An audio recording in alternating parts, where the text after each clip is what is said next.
system on our beloved planet is an eloquent expression of the universe's astonishing ability to come into perfect balance, and then to do what life is meant to do, to thrive. Thriving is the natural flow of life.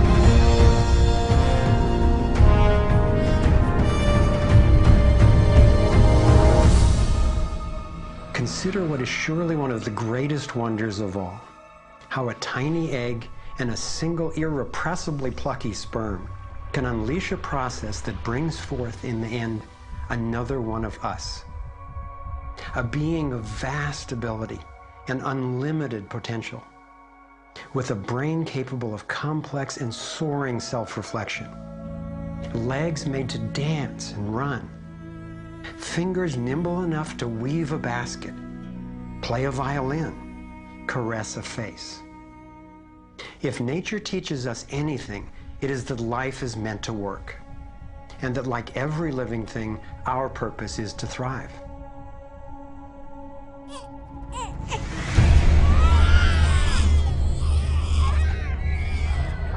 And yet, for the majority of people on the planet, life is not about thriving. It's about surviving, just trying to hang on. Is this really the best we can do?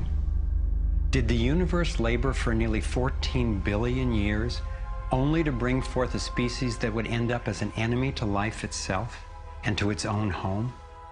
I don't think so. My name is Foster Gamble, and I have spent nearly a lifetime trying to figure out what happened. What is happening that could account for the staggering agony and deprivation on this planet? As a young man, driven by the misery I saw and by my fear for our survival, I set out on a journey, seeking to answer questions like, is it even possible for humans to thrive? If so, why aren't we? My research led me to places I never expected to go, revealing surprising discoveries that seemed unrelated at first, but which turned out to be crucially connected, as you'll see. I found a code, a pattern in nature that's been embedded in arts and icons throughout the centuries. I believe this code holds the key to a new source of clean, sustainable energy that could completely revolutionize the way all people live.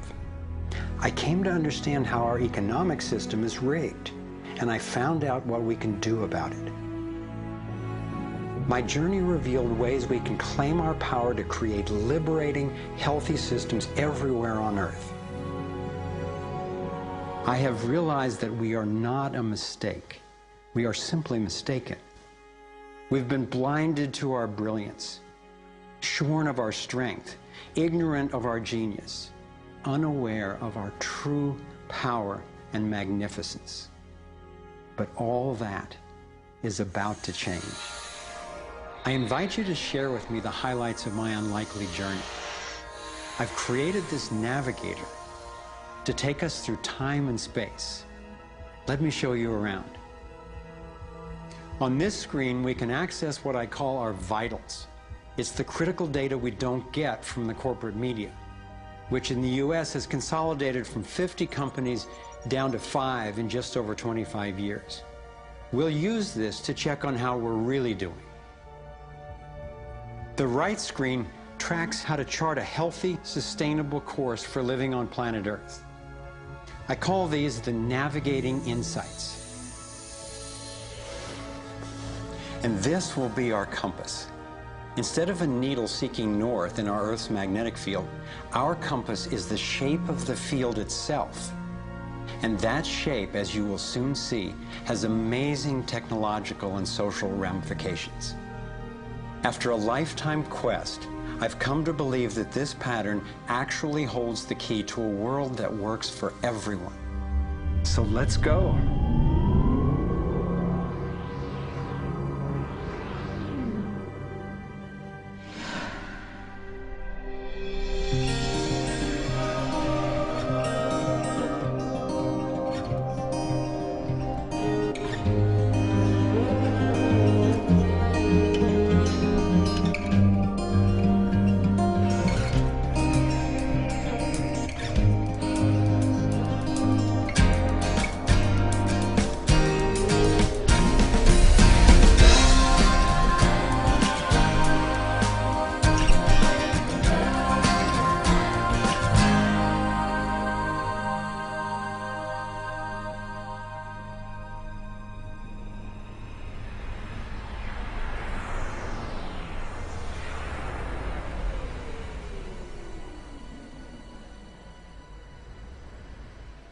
I grew up in a world of privilege and power, attending elite private schools and then Princeton University.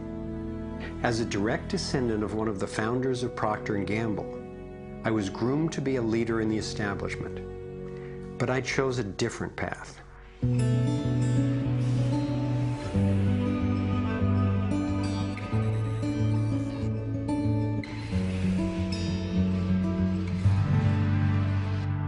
I began to wake up when I was in elementary school.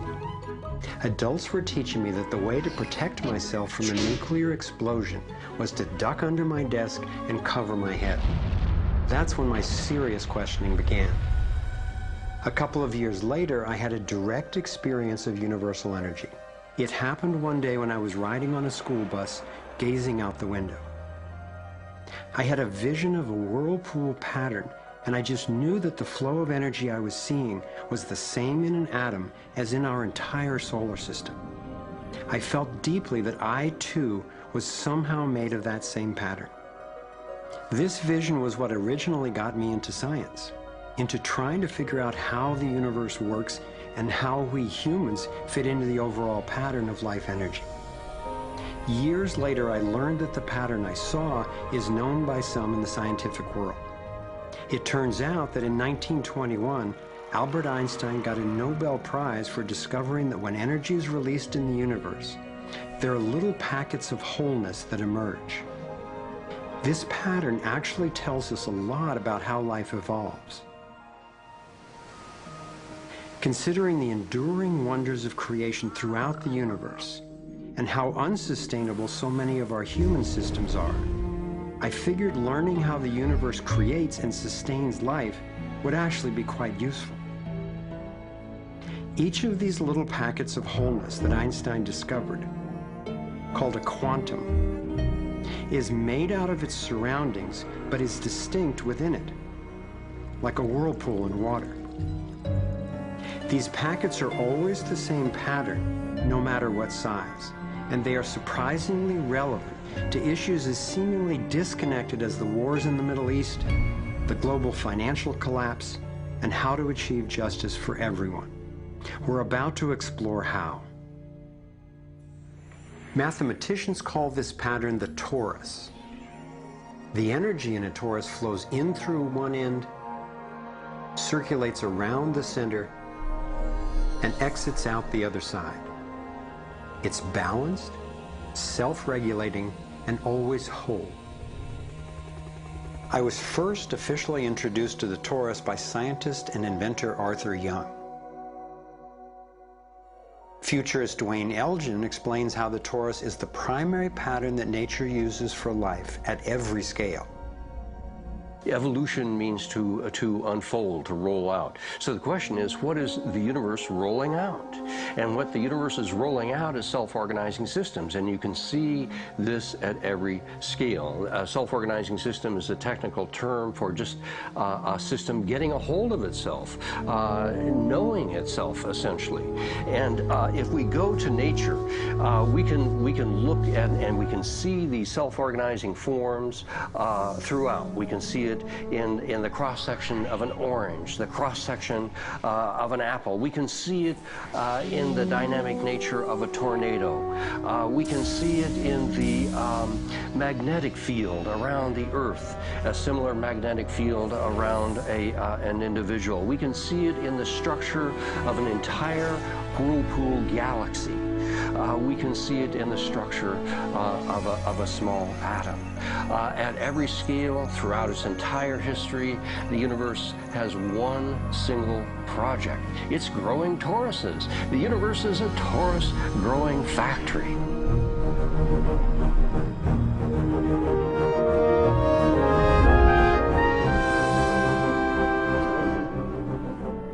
These toroidal dynamics are visible at various scales. One of them is at the galactic level, which are huge spinning structures with billions of stars in it. Looks like typically big arms of galaxies spinning around, and they have vortices that goes from the center out to the edge of the galactic halo that surrounds them. Stars move from this galactic disk out to the halo, down the vortices, and back out again. Stars like Arcturus, for instance, we know have done that path already. That's the appropriate description even for the atmosphere of our planet. The weather goes from the North Pole down to the equator and then back up, from the South Pole up to the equator and then back down. Even the dynamics on the surface of the sun are very similar. Of course, here we're looking at it from an external perspective on a small-scale model. When you look at the solar system embedded in the galaxy, embedded in the cluster,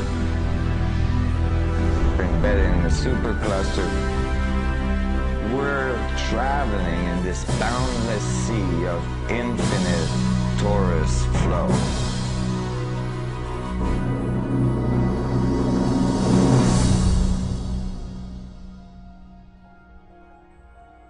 The torus is like the breath of the universe.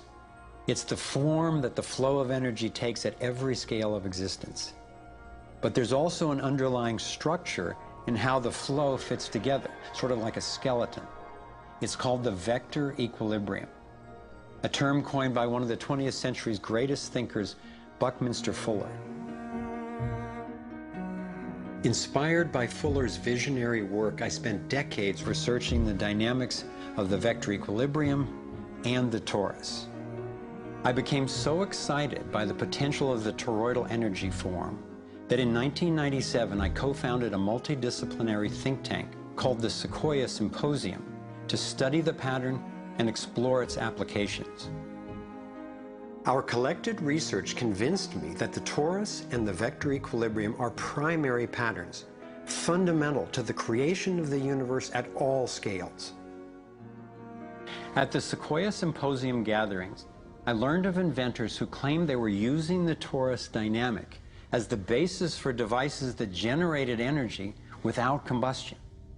This revolutionary development, accessing what's sometimes called zero point or radiant or free energy, is now being called most simply new energy technology. Given that so much of the suffering in our world is the result of lack of access to energy, I realized that free, unlimited, clean energy would be one of the greatest breakthroughs in history. It could not just improve, but actually transform the quality of life on this planet. So I began to wonder who else knew about this pattern or about this powerful potential energy source. Some of the scientists at this symposium showed me how the torus has been encoded by different cultures for millennia.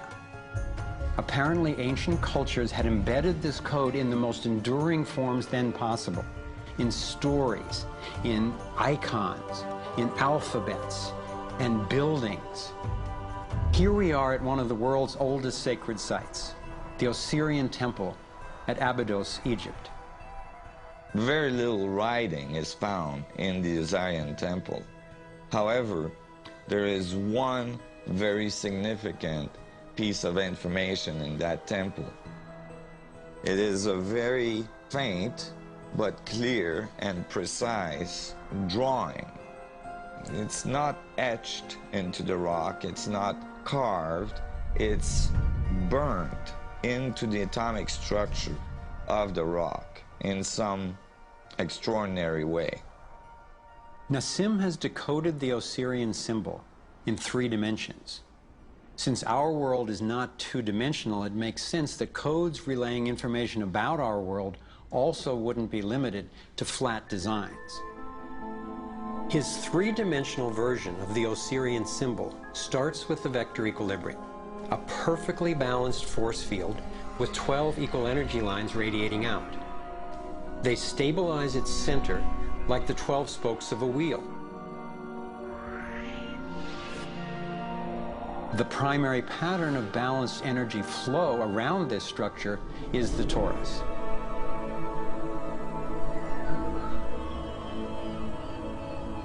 Here we expand to the next larger scale, with a total of 64 pyramids called tetrahedra.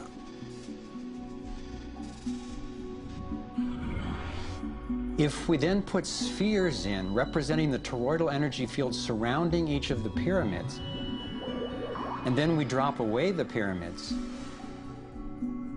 we end up with a matrix that is, amazingly, an exact overlay for the Osirian icon, a three-dimensional model of the same pattern that was burned into the rock wall of the Egyptian temple thousands of years ago.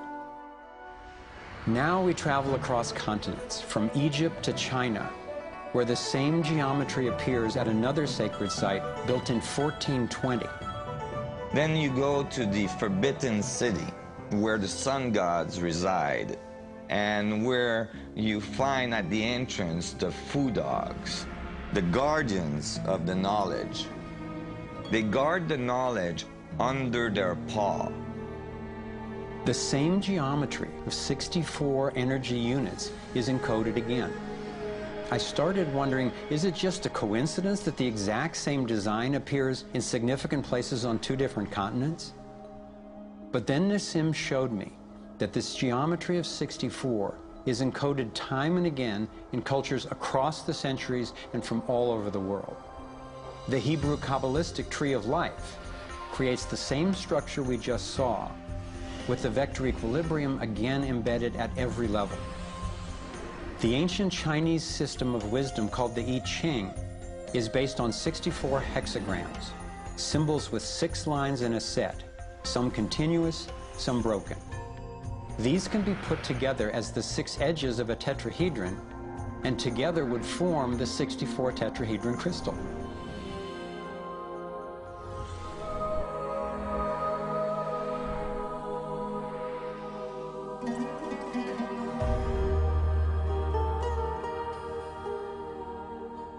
This same pattern shows up in modern scientific research. The double helix has an alphabet of 64 codons that are used to encode our human DNA. I had seen that there was advanced knowledge of the living geometry of the universe thousands of years ago, but how on earth did they know about it? Most of the stories of ancient Egypt and Mayan and Incas talk about sun gods coming to the earth and teaching them engineering and writing and all of their science. I started to wonder if all these sun gods were not advanced civilization coming from another part of our galaxy.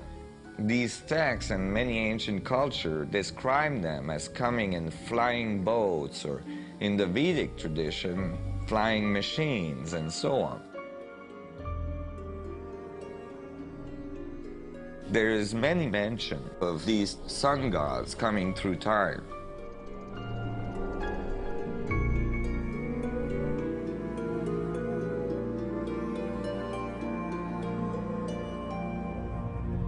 Could these early pilots from beyond our world be the ones responsible for sharing the knowledge of this code? Could they actually be tapping its power to propel themselves through the cosmos? This isn't where I thought my research would lead me, and these notions were rocking my world. But Nassim has impressive evidence to back up his theories, and I could see no other rational way advanced math and physics concepts would have been recorded over 3,000 years ago. I sought out one of the most knowledgeable investigators, Dr. Stephen Greer, the founder of the Center for the Study of Extraterrestrial Intelligence. He's conducted hundreds of interviews with top-ranking government and military witnesses. And so when we talk about extraterrestrial intelligence, we're talking about civilizations that have reached the point of being sentient like we are, but whose technologies and perhaps social capabilities are such that they've been able to become interstellar or interplanetary civilizations. And when you look at the fact that the most conservative estimates are in the Milky Way galaxy that there are at least 10,000 Earth-like planets that have intelligent life on them, and that at least half of them are likely to be as advanced or more than ours. It's almost a certainty that there's intelligent life out there that have mastered the laws of the universe beyond what's currently taught at MIT and Caltech to be able to transfer through space-time in real time through vast distances of interstellar space. We have over 4,000 cases where these objects have landed on terra firma and left physical evidence. We have over 3,500 pilot cases. We have hundreds of cases, including ones from the highest ranking investigator at the FAA, John Callahan, and numerous other operators where these objects have been tracked on radar going tens of thousands of miles per hour or dematerializing and then reappearing in another point in the sky. Yes, there have been ET visitation, there have been crashed craft, there have been material and bodies recovered. We have contact with aliens not originating from some foreign country, but from some other solar system. And I have been a party to that. There were documents that I have seen that refer to the Roosevelt having several instances of UFO flyovers, and particularly after they took on board nuclear weapons. And my SEAL told me, Jordan, this, what have you got in your log? This never happened. The crew going on duty and the crew coming off duty all saw the UFO just hovering in midair. It was a metallic circular object, and from what I understand, the missiles were all shut down. That means they went dead, and something turned those missiles off. Now, remember, all this stuff is flying at several thousand miles an hour. So this thing fires a beam of light at the warhead, hits it, and then this thing flies up like this. Meanwhile, we're all going like this, fires another beam of light, goes around like this, we're going like this, fires another beam of light, goes down like this, fires another beam of light, and then flies out the way it came in. And the warhead tumbles out of space. The feeling at the time was that it must have been extraterrestrial. They took the film and they spooled off the part that had the UFO on it, and they took a pair of scissors and cut it off. They put that on a separate reel, they put it in their briefcase, they handed Major Mansman back the rest of the film and said, "Here, I don't need to remind you, Major Mansman, of the severity of a security breach. We'll consider this incident closed." But who do you tell that you were involved in a UFO incident without them looking at you like you ain't wrapped too tight?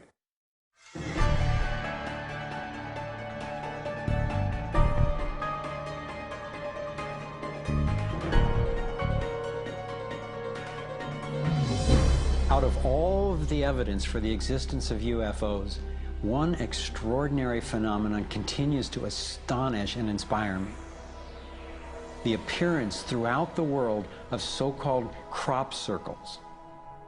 These elaborate designs appear mysteriously swirled into crops of grain in such a way that the stalks are bent over, yet remain alive.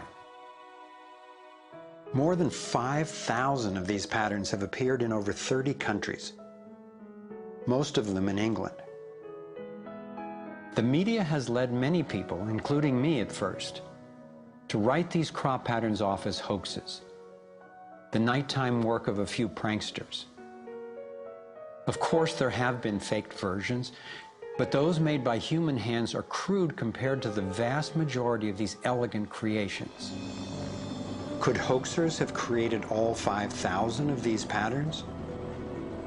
Could a few people with ropes and boards have created something as complex and beautiful as this one, made in the dead of night in a driving rain and leaving no footprints in the soil? The electromagnetic field over the area where the crop's been laid down to create the image is often electrostatically charged. Some of these areas are littered with strange magnetic particles. One of the most amazing crop designs is not a circle, but a rectangle that seems to be a direct response to a message sent out into space in 1974. The message was a radio signal depicting our planet's location in our solar system and Earth's people, in hopes that it might be received and interpreted by an extraterrestrial intelligence. 27 years later, in 2001, this crop design appeared in England, along with what could be a self-portrait of the sender. This message matches the format of the NASA signal and describes a different solar system from ours, a picture of the sender, non-human DNA, and a microwave antenna they apparently used to communicate, rather than the radio antenna that we used. The antenna symbol had appeared a year earlier in exactly the same field, right next to a working radio wave antenna, like the one NASA used to send out the original signal. NASA continues to officially deny extraterrestrial contact of any kind. And yet, year after year, these spectacular creations appear.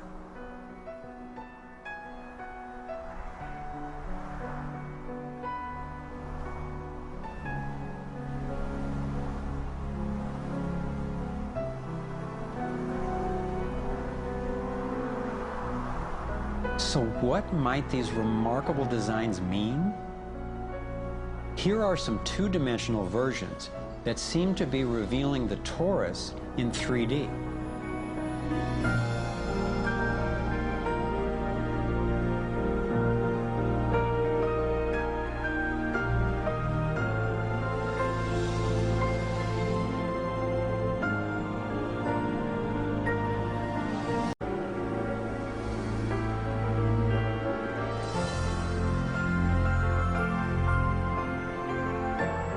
And here is the vector equilibrium.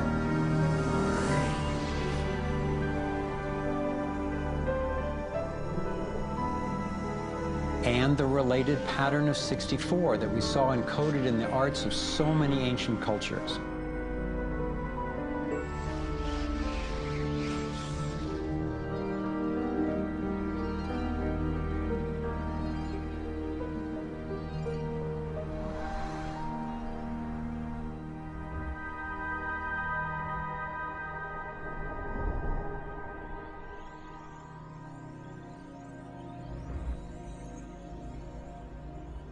When I saw the coherence between the crop circles and the ancient encodings, I thought regardless of whoever created them and wherever they're from, there must be an important purpose to these designs.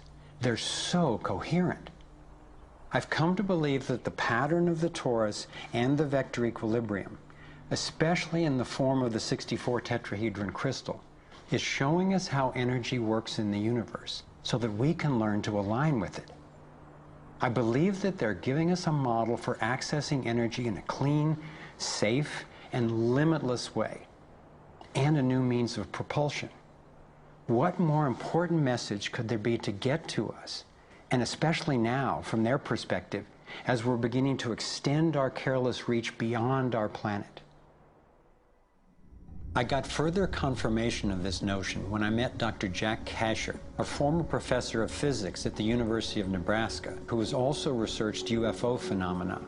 Presenting at a Sequoia symposium, Dr. Kasher showed a remarkable series of drawings by a woman named Lane Andrews, who claimed to have been invited onto an extraterrestrial spacecraft.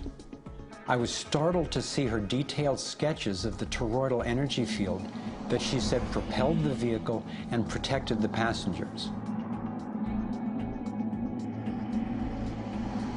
I subsequently interviewed James Gilliland.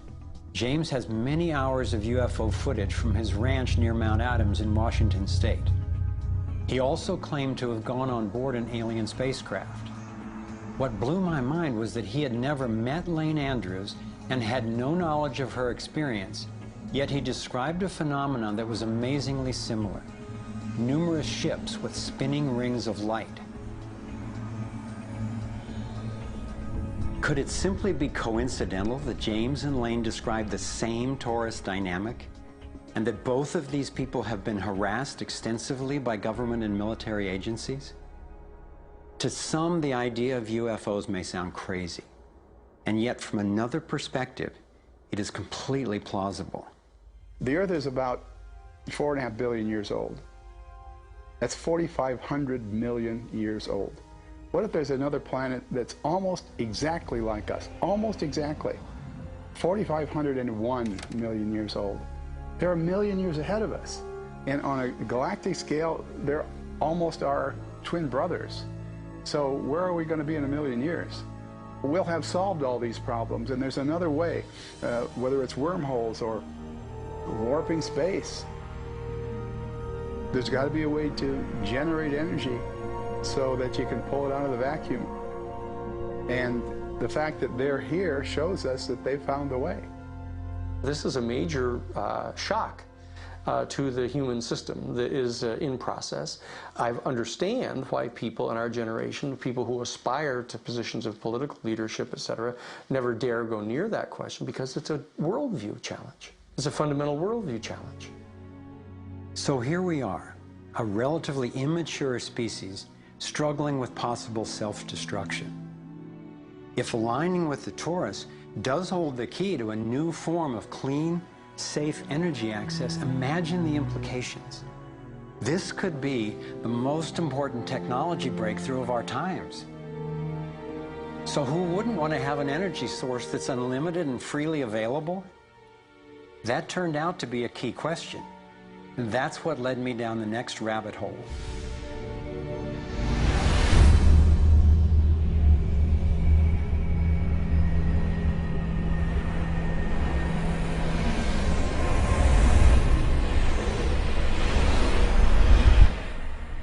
It turns out that scientists as far back as the early 1900s have been developing alternative ways to access electricity without combustion.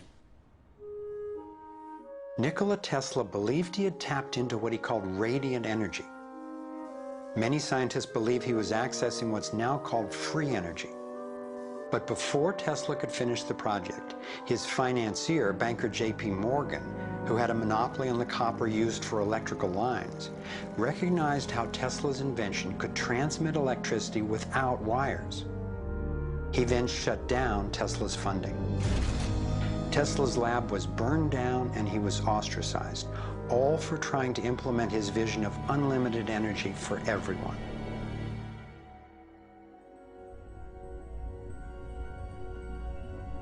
A modern-day inventor, Adam Trombley, was inspired by Tesla's work and by the possibilities of the torus. Trombley built a dynamo, a direct current generator that accessed electrical power right out of the air. We were trying to demonstrate that by mimicking the magnetic field of a planet and rotating this device, we could actually create a dynamo that would work. And in fact, it did work, and it does work. So when we contemplate nature, when we contemplate Jupiter, or we contemplate a dynamo like the Earth rotating in space, we're basically talking about a magnet which is rotating in space. And the lines of flux of the magnet are pouring down and through in this toroidal pattern of the magnetic field. It's also expanding and contracting. It's breathing. It's taking in the energy of space literally and transforming it. Right here in this toroid, we have enough energy to transform the entire Earth. And that's not just a theoretical statement, it's literally true. To contemplate the implications of this means that every single place on Earth suddenly has power. Every single person on Earth suddenly has power. We have universal abundance. Trombley had been invited to demonstrate one of his generators at the United Nations and the U.S. Senate. But these events were undermined by the first Bush administration. Then the device itself was taken in a government raid. Trombley's experience isn't unique. Almost every time I found an inventor with a promising new technology in the field of free energy, he told a similar story of suppression. Inventor John Bedini began working with Tesla's theories of radiant energy decades ago and has produced an assortment of battery charging devices that generate more energy than it takes to run them. He announced that he was going to start offering them at low cost. Soon after that, he was attacked in his lab and warned not to produce the devices. For his own safety, he had to let go of marketing free energy. These are all devices from labs I personally visited.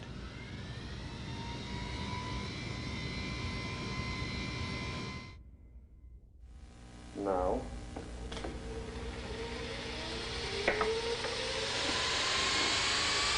Now, the quality of this footage is obviously poor, and I'm not expecting this to convince you.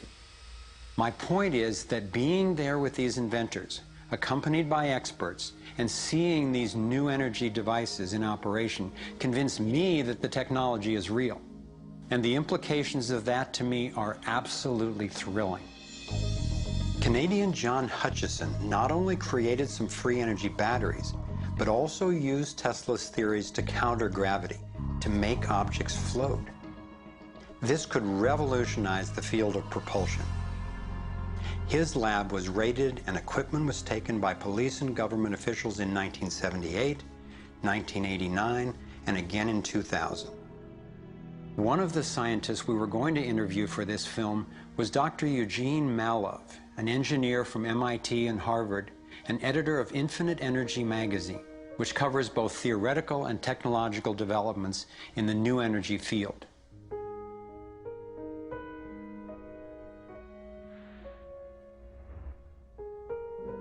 Dr. Malov was mysteriously beaten to death in 2004.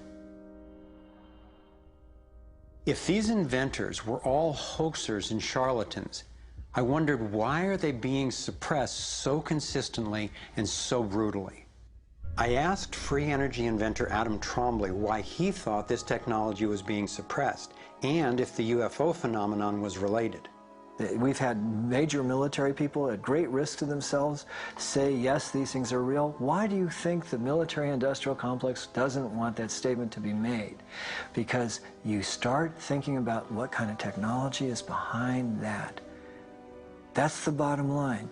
The suppression of UFO phenomena is hand in hand with the suppression of so-called free energy. The energy is extracted from the fabric of the space around us, which means it cannot be metered. That is a direct threat to the single largest industry in the world, energy. It's goodbye ExxonMobil, goodbye oil, goodbye coal, goodbye linear transmission of electricity through power lines, all that gone. Unfortunately, it's someone's $200 trillion piggy bank. The proven oil and gas and coal reserves are worth north of $200 trillion.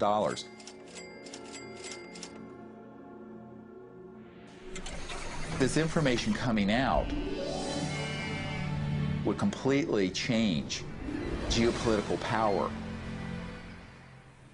more than anything since, well, in recorded human history. And it would happen in a generation. I started to examine the breakthrough solutions, and much to my surprise, these concepts have been proven in hundreds of laboratories throughout the world, and yet they have not really seen the light of day. Rather than smashing things together and trying to control the explosion, these new technologies rely on blending, of dancing with what naturally is. The common denominator of all the free energy devices I've seen is that they mimic, in one way or another, the torus energy shape. You don't have to believe in free energy technology to be concerned about the repression of ideas and inventions.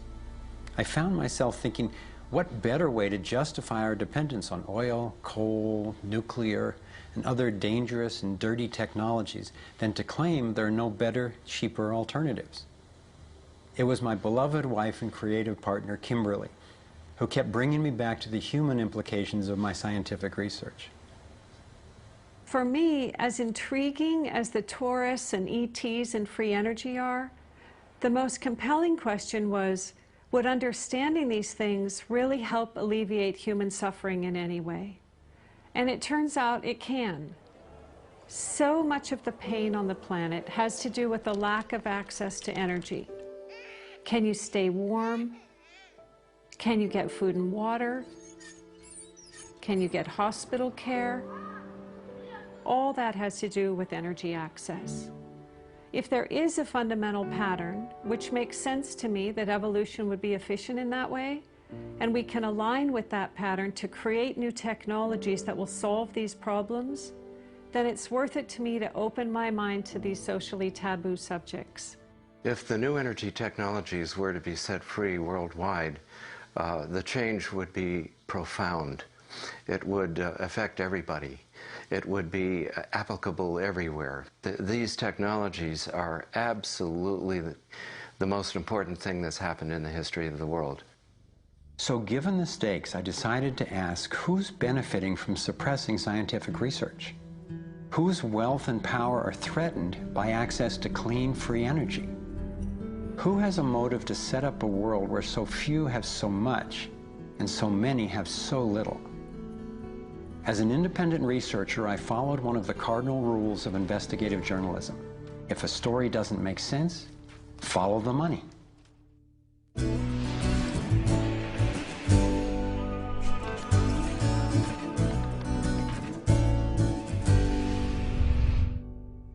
Our being dependent on oil ensures that energy corporations continue to reap phenomenal profits. I see them committing huge resources to undermine energy alternatives, to control global reserves, and to maintain high oil prices. They have enough money and influence to suppress anything that might threaten their monopoly. So who's behind the huge energy corporations? The Rockefellers' oil empire got started in 1870 when John D. Rockefeller founded Standard Oil and became America's first billionaire. Standard Oil has since morphed into ExxonMobil and others. And the Rockefellers control our food as well. They were primarily responsible for the global shift to large-scale petroleum-based agriculture. I remember the so-called Green Revolution of the 1960s and 70s. Like most people, I thought it was a great thing. It was, however, based on the planting of huge plots with a single crop using vast amounts of oil-based fertilizers, herbicides, and pesticides. The Green Revolution was the brainchild of the Rockefeller Foundation's Natural Science Division in partnership with large agricultural corporations. Petroleum-based agriculture provided vast new profits for the oil industry, but never lived up to its promises of ending hunger and promoting health. The Green Revolution did at first increase productivity because every bit of soil was being used for immediate production. But its true costs can now be seen. Taxpayers pay billions in subsidies to giant agribusiness corporations. Small family farms have all but disappeared. Biodiversity is destroyed. Toxic chemicals poison farm workers and pollute the land, water, and our food supply, endangering the health of us all. As of 2010, approximately 1 in every 7 people worldwide did not have enough to eat. The giant corporations who had brought us chemicals for chemical industrial agriculture, and they were talking about 3 instruments to consolidate the food chain. The first was genetic engineering as a way of control. The second was patenting seed and patenting life as a way of control, declaring seed to be private property, treating the saving of seed by farmers as a crime, as a theft of intellectual property.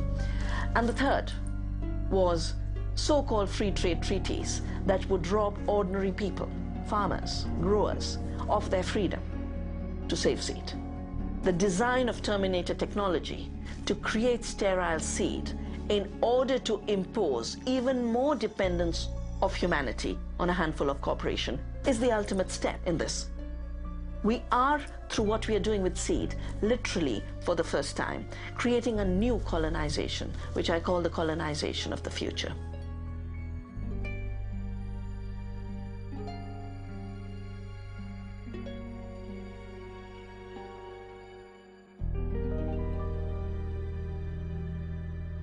So in 2 crucial areas, energy and food, the same elite banking families and their corporations have taken control, and the consequences have been devastating. For me, it was overwhelming at first to discover such a monopoly of influence, but I knew it was important. Like learning you have a tough but treatable disease. It helps to understand what's causing it and how it operates if the goal is to cure it. So I continued my investigation. If oil and food are controlled by the big banking families, where else does their influence show up? As I followed the money, I began to see this same pattern of control in just about every area of our lives. and I always found the same families in charge, either directly through their banks and corporations or indirectly through their major foundations. Again, it was the Rockefellers who created the National Education Association with help from the Carnegie Foundation and later from the Ford Foundation. What the captains of industry wanted from our schools was an obedient and docile workforce who would be manageable employees and eager consumers. Schools are to establish fixed habits of response to authority. That's why it takes 12 years. You're to respond reflexively when anyone in a position of authority tells you what to do. Like education, health is yet another area dominated by big money and corporations. The American Medical Association, for example, is largely funded by the Rockefellers, who use their funding to influence AMA research and decision-making. The average MD in 4 years of medical school takes one course in nutrition, 2.5 hours in many cases, and the materials used, the curriculum materials, are supplied by the National Dairy Council and the National Livestock and Meat Board and other industries, including the Sugar Association, with products to sell that actually undermine our health in the first place. Unfortunately, the way the system of medicine is set up, medical education is primarily, funded by pharmaceutical companies. So there's a motive to make and sell as many drugs as possible. It's also a very time-effective way of making money for the physician, for the pharmaceutical company, for the whole medical establishment. But it's really perpetuating the problems it was meant to alleviate. Side effects may include nausea, dry mouth, and constipation. Decreases in white blood cells, which can be serious. Sexual side effects, diarrhea, nausea, and sleepiness. Can lead to coma or death. How far will these forces go to make a profit? Would they actually suppress cures for diseases the way they've suppressed free energy technology? Sadly, my research has shown me the answer is yes. One well-documented example is the case of Dr. Royal Rife. In the 1920s, Dr. Rife invented the most advanced microscopes of his time. He also developed a new technique he called coordinative resonance, which was apparently able to destroy cancerous tumors as well as viruses. In 1934, in clinical trials affiliated with the University of Southern California, Rife's treatment was tested on 16 terminally ill cancer patients. Within 3 months, they were all successfully cured. Soon after, a lab testing Rife's technology was burned down and a frivolous lawsuit was filed. Through the efforts of Morris Fishbein, head of the Journal of the American Medical Association, Rife was essentially shut down and ruined, his brilliant and promising work all but forgotten. It was really hard for me to consider that someone might actually be suppressing cures. And cancer has run through my family like a raging river. I found out that it's all about patents. If a pharmaceutical company can patent and make money from treatment, especially one that we have to keep on using, then that's what we get. Otherwise, we don't even hear about it. It's not just Rife who got shut down. Reen Case had an old Indian Ojibwe formula that was effective. Harry Hoxsey and Max Gerson had natural remedies that worked. But if you go and you look them up, the AMA makes them sound like complete quacks. And that's where following the money has been so helpful, because the same powers who control the AMA and their research and funding control the pharmaceuticals. So there's a multi-trillion-dollar financial incentive to suppress cures that can't be patented. Knowing that cures exist has not taken away the anguish I feel from losing so many people I love to cancer. It's given me something really satisfying to do with the pain. And I believe when we take the love and devotion that we have for everyone who's died and who will die unnecessarily, and direct it to developing and getting these cures out to people who need them, we can break this cancer legacy and heal.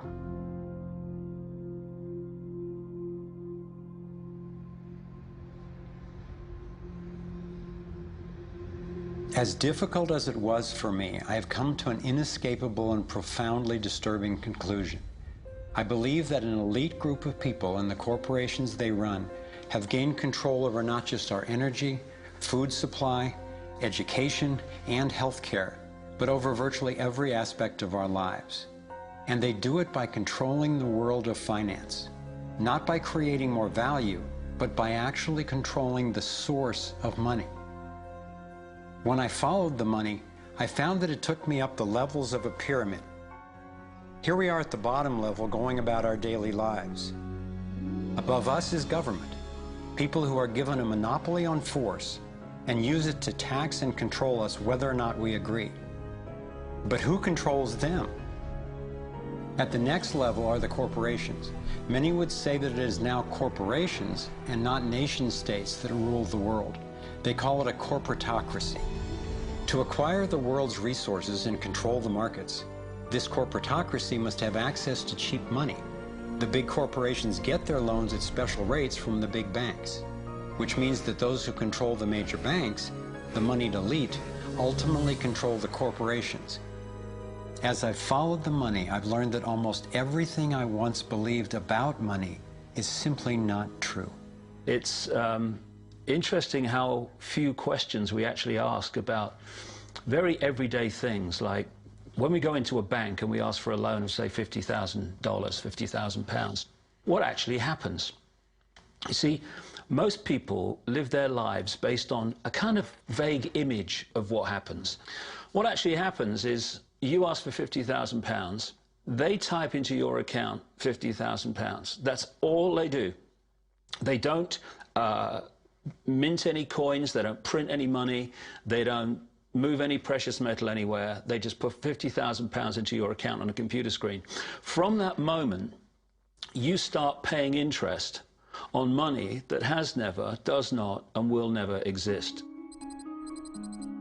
It turns out that banks actually have about 9 times as much money loaned out as they have on reserve in their vaults. This is possible because of what's referred to as fractional reserve lending.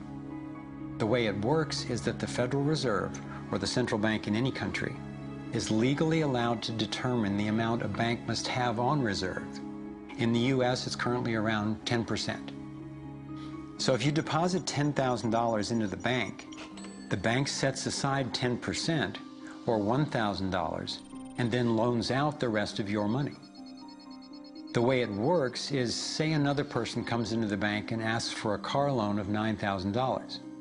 At this moment, the bank loans out the $9,000 from your original deposit. It isn't there anymore. The borrower then pays the person selling the car, and they go deposit the money into another bank, which is part of the same central banking system. This $9,000 is treated as a new deposit, and the process continues. The money gets redeposited and reloaned until the initial deposit of $10,000 becomes $100,000. The banking system just created $90,000 by loaning out your money. Apparently it began with the goldsmiths in the 17th century when people were trading in gold. Gold was heavy to carry around, so people stored the actual metal in vaults and traded receipts instead. Those receipts were the first paper money. Since only a few people would withdraw their gold at any given time, the vault owners, basically the new bankers, began creating receipts for more metals than they actually held. They loaned out those receipts and charged interest on money, gold, that they didn't really have. That's how our so-called fractional reserve system was born. In this system, the bankers get to make up money out of nothing, while the rest of us have to work hard to earn it. It has created a modern form of serfdom where the mass of society is now working to pay off their debt to the banks.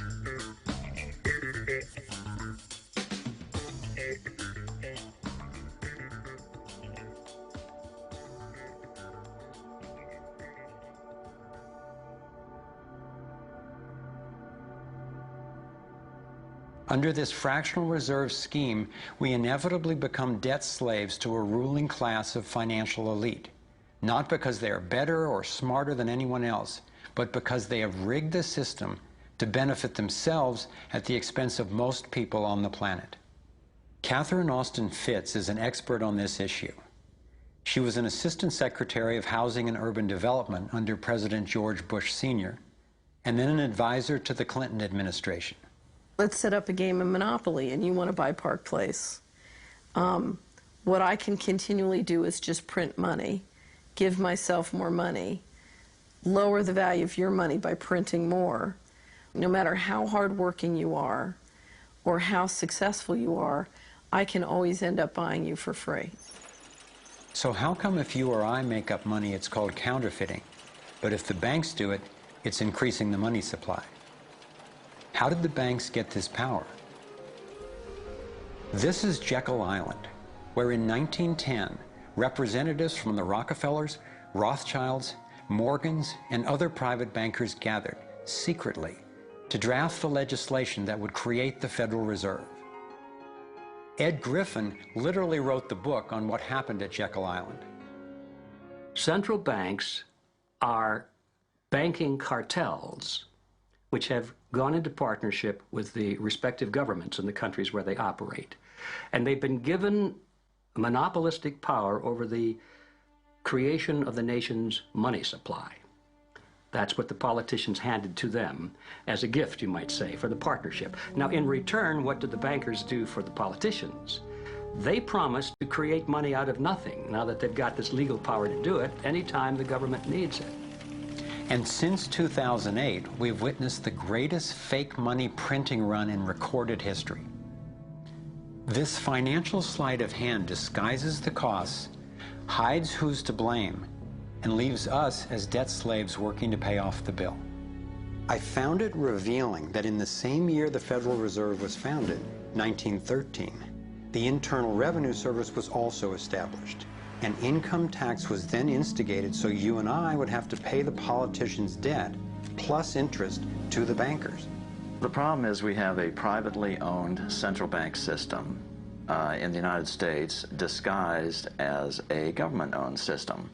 Now, if you look in the telephone book here in the Washington, D.C. area, you look up for Federal Reserve in the blue government pages, it's not there. It's in the white pages right next to Federal Express. It's a privately owned central bank. What is the proper relationship, what should be the proper relationship between a chairman of the Fed and a president of the United States? Well, first of all, the Federal Reserve is an independent agency, and that means basically that there is no other agency of government which can overrule actions that we take. There is no other agency of government which can overrule actions that we take. We have a private bank that prints money on behalf of the Treasury. The Federal Reserve prints money on a debt-based system which creates scarcity. But it puts a group of insiders in a position of having access to all the data about the economy when we don't. So you have a small group of bankers who understand the data on how the money works in the economy, and it gives them the ability to print money in a way that the insiders are protected and everybody else is drained. Catherine went on to compare a healthy economy to a vibrant torus, balanced, freely flowing, and energized throughout, in contrast to what's happening in our current economy. What you have is a system that's very dynamic, and it's trying to optimize. But intertwined in the core of it, you have a tapeworm. The way a tapeworm works in your body is it injects a chemical into your body that makes you crave what's good for the tapeworm and bad for you. You have a parasite that's very much manipulating and engorging itself at the expense of the whole. We live in a tapeworm economy where the financial elite are the tapeworm and they're feeding on us. And they don't like it when people blow their cover. After Catherine began exposing government corruption at the highest levels, the FBI raided her company and seized its assets. She was dragged through the courts for 10 years before being found innocent. So we've got the Federal Reserve, a privately owned corporation with a monopoly on creating money, but with no accountability. backed up by a government with a monopoly on force. The country got sold on the Fed as an institution that would help stabilize the economy and remain independent of politics. But in fact, in close to a century of existence, the Federal Reserve has done just the opposite. Since they took charge, we've been robbed through inflation, and the purchasing power of the dollar has declined more than 96%. And the wealth gap makes it clear most of the money is going to a very few.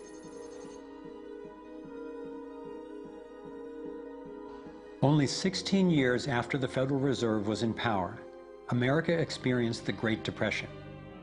My research revealed that before the big crash in 1929, the elite bankers pulled their money out of the stock market. After the crash, they used that money to buy up cheap stocks and smaller failing banks for pennies on the dollar. Among the bankers who consolidated their wealth this way were the Rothschilds, Rockefellers, and Morgans. A similar scenario played out in the 2008 financial collapse, with the same bankers benefiting. In the years leading up to the collapse, the biggest banks, including Bank of America, Citigroup, and Chase, controlled by the Rothschilds, Rockefellers, and Morgans, were bundling and trading bad loans that they knew would eventually fail. It's like putting rotten oranges in a box and selling them as grade AAA. The bundlers of the debt knew it was only a matter of time before someone would open that box and see that the content was worthless, since they were the ones who packed the boxes in the first place. When the rotten oranges, what we hear about as unsound loans, derivatives, and credit default swaps, were finally discovered, everyone was impacted. People lost their homes, their jobs, their businesses, and their retirements. Meanwhile, the biggest banks who created the problem in the first place were the ones who got bailed out. Why is that? Why would the Federal Reserve give trillions to the banks, even though the majority of Americans were against bailing them out? And why not help those most in need rather than the perpetrators of the financial collapse?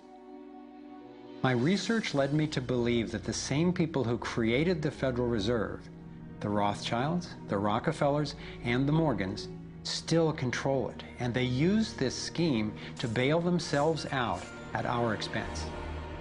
Many of the banks created are still the most powerful lobby on Capitol Hill, and they, frankly, own the place.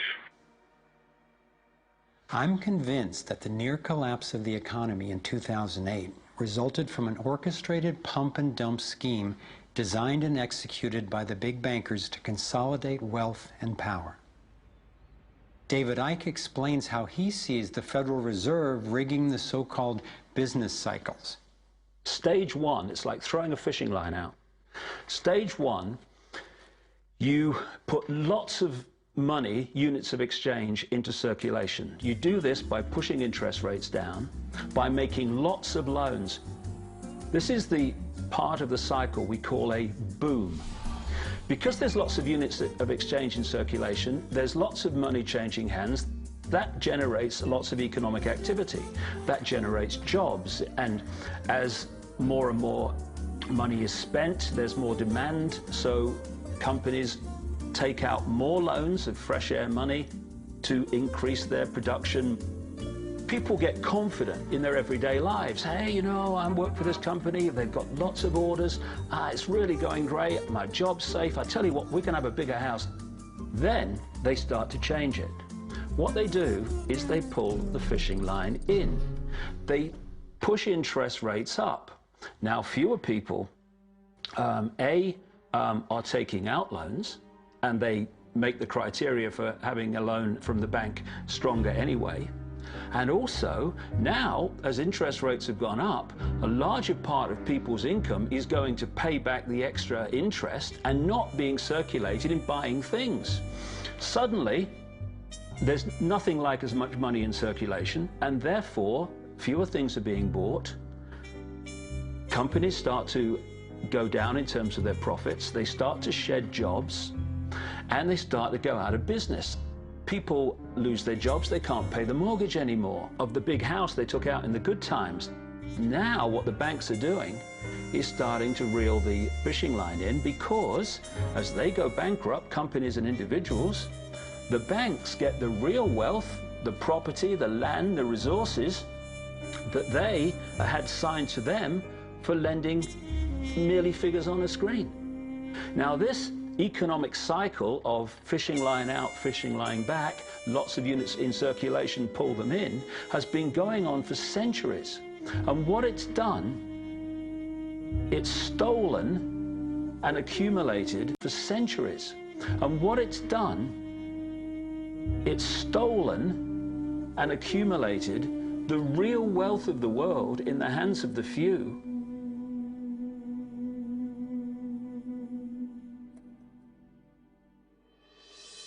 At the international level, central bankers use the World Bank and the International Monetary Fund to make more money while exploiting the resources of countries they lend to, bankrupting them in the process. The central bank of central banks is the Rothschild-created Bank for International Settlements. The elite are positioning themselves to control access to virtually everything we need to survive. No matter where you go in the world, the money is controlled by the banking system. They decide if people eat or if they don't eat. Who's a billionaire and who lives on less than $1 a day? He who controls the money controls the world, and a very few control the money.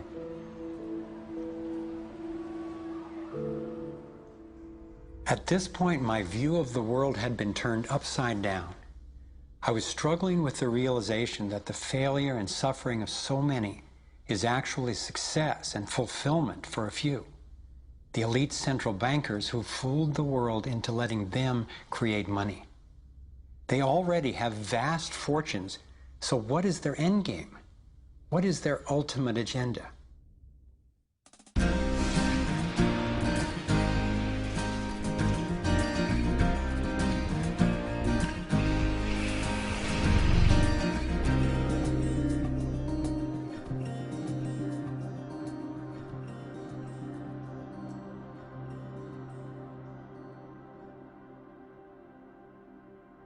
I kept running across compelling evidence and credible experts saying that the secret agenda of the banking elite is nothing less than total global domination. At first, I resisted the idea, but I was committed to finding out what was keeping us from thriving, no matter where it might lead. One night I woke up at 3 a.m. with the burning question: if this small group wanted to dominate the entire world, what would they need to control to accomplish it? I jumped out of bed and started making a list. First and foremost, they'd have to control money, and they do. Controlling money allows them to run everything else. They'd need to control energy, and they do. They already control big agriculture and world trade. They're buying up water supplies worldwide. They've got health in their pocket, and they're trying to suppress natural alternatives. Mainly, they'd have to control what information we'd get and how we'd react to it. In America, the internet, our greatest tool for communication and grassroots organizing, is currently not controlled or censored, but its open status is being attacked from all sides. Governments, corporations, and the United Nations are all attempting to take control. For complete domination, dissent has to be controlled. They'd need to take away our rights, spy on ordinary citizens, and track every aspect of our lives. As the day dawned, I knew that a powerful elite had almost everything set up to rule the world. And I had the frightening realization that Big Brother is not just coming, he's here now. We are already in the Matrix, so how do we get out? To envision that, I realized I needed to discover what their ruling structure looks like and how it works. A relatively small group of families, especially the Rothschilds, Rockefellers, Morgans, and Carnegies, along with the Harrimans, the Schiffs, and the Warburgs, have been leading the controlling elite in the West for generations. I'm not implying that every individual in these families is aware of or active in the global domination agenda. However, I'm convinced the heads of these dynasties control the corporate and banking interests that carry out the sinister scheme that is destroying so many lives. Those secretly driving the agenda have been known by many names.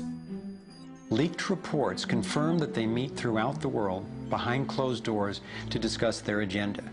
Then, like clockwork, their plans begin to show up in the media, finance, corporate, government, and military arenas. Of course, not everyone involved in these groups is in on the decision-making. There is a hierarchy of knowledge and participation. One of the primary symbols of the controlling elite is the all-seeing eye. It's on the dollar bill. It's on the American mass surveillance system initially called Total Information Awareness. It's on the British intelligence agency MI5. And it even oversees the Supreme Court complex in Israel, designed and funded entirely by the Rothschilds.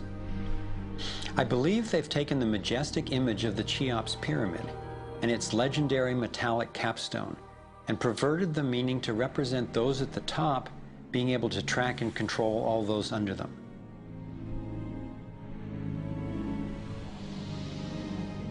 One of the painful ways this information has been used is by people who want to promote anti-Semitism. They wrongly call this a Jewish agenda and continue the ongoing racism that undermines and destroys so many lives. Let me be clear, this is definitely not a Jewish agenda. It's been documented that central bankers even funded both sides of World War II, as well as some of the corporations associated with Hitler's atrocities against the Jews. Since these people have more money than their families would need for generations, and since they have the power to create money, I don't believe wealth is their end goal. After you have all the material things that you could possibly want in life, what is left to excite you? And for many people, the answer is power, global power. They became intellectually elite. They began to think that they had a plan that was better than anybody else's plan. They got the idea that freedom is dangerous. If you give people freedom, you know what? They're probably not going to use it wisely like we think they should. We are smarter than they are. And for their own good, we should rule them. As I came to accept the idea of a ruling elite planning for total global domination, I began to hear these same people actually talking more boldly and publicly about it, only they call it the New World Order. When we are successful, and we will be, we have a real chance at this New World Order. It is a new world order with significantly different and radically new challenges. A new world order can be created. It's a great opportunity.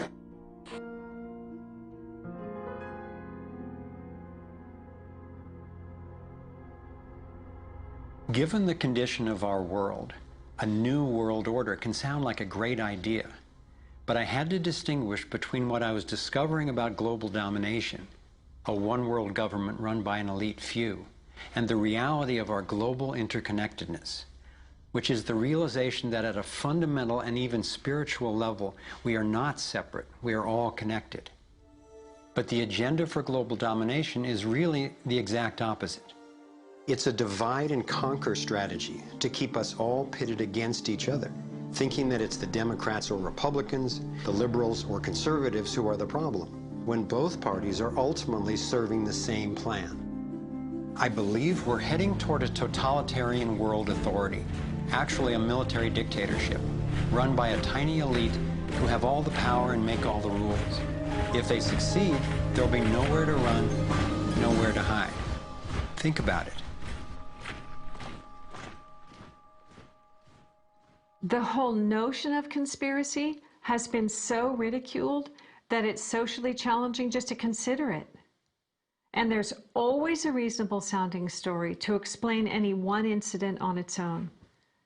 I personally used to try to justify how the same people consistently ended up with more money and more control by thinking they must just be taking advantage of the situation, but not actually causing it.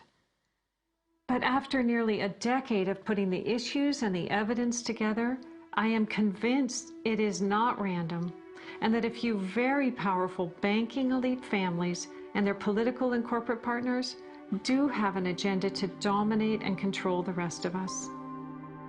Once I got the reality and the scope of the agenda, I really had to think, how much do I want to know about this? Do I want to focus on the worst of what human beings are capable of?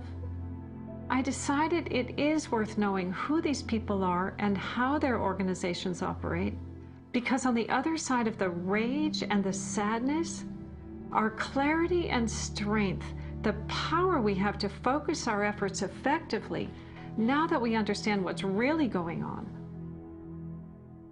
The greatest prison that people live in is the fear of what other people think. What happened to me as a result of all the ridicule I went through is that I stepped out of the fear of what other people thought. And it's only when you do it that you realize what a prison you lived in before. And what it gave me was a personal understanding of how easy it is for a few to control the many.